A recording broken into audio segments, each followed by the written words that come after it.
Are you prepared to deal with the unexpected? Emergencies can occur at any time and have a significant impact on our finances. In this video series, we'll go over the ins and outs of creating and maintaining an emergency fund so you're prepared when the unexpected happens. Hello and welcome to Money Matters with Alan Davis. My name is Alan Davis, and in today's video, I'm going to be sharing with you our first episode in which we discuss the importance of an emergency fund and why it's an essential component of any financial plan. As mentioned in one of our previous videos, the top 5 personal finance mistakes to avoid. Having an emergency fund is one of the crucial first steps to become financially independent. Therefore, as a financially savvy individual, you understand the importance of being prepared for the unexpected.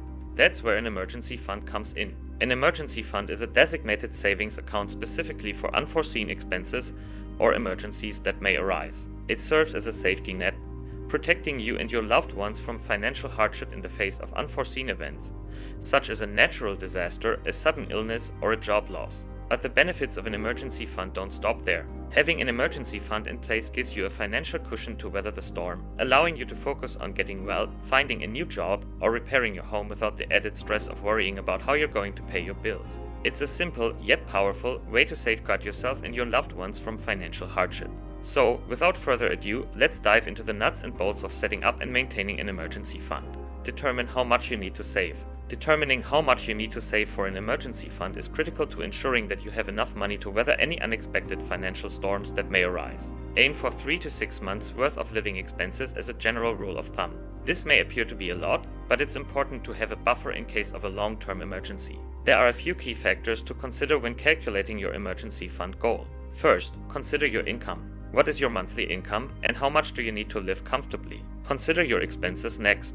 How much do your essential expenses, such as rent, bills, and groceries, cost? Finally, consider your financial objectives. Do you have any debts to pay off, or are you saving for a specific goal, such as buying a house or retiring? A budget is a good way to get a clear picture of your financial situation. This will enable you to see exactly how much money comes in and goes out each month.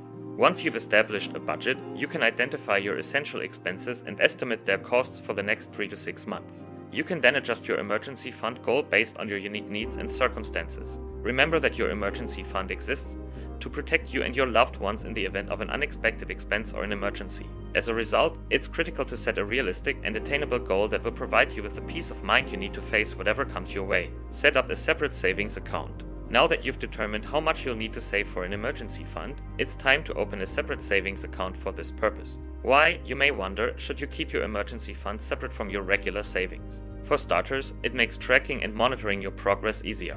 By keeping your emergency fund separate, you can easily see how much you have saved and how much remains to be saved. Furthermore, keeping your emergency fund separate prevents you from using it for non-emergency expenses. It is critical to treat your emergency fund as a sacred source of funds that should only be used in the event of a true emergency. You are more likely to resist the temptation to use it for non-emergency purposes if you keep it separate from your regular savings. There are several important factors to consider when selecting a savings account for your emergency fund.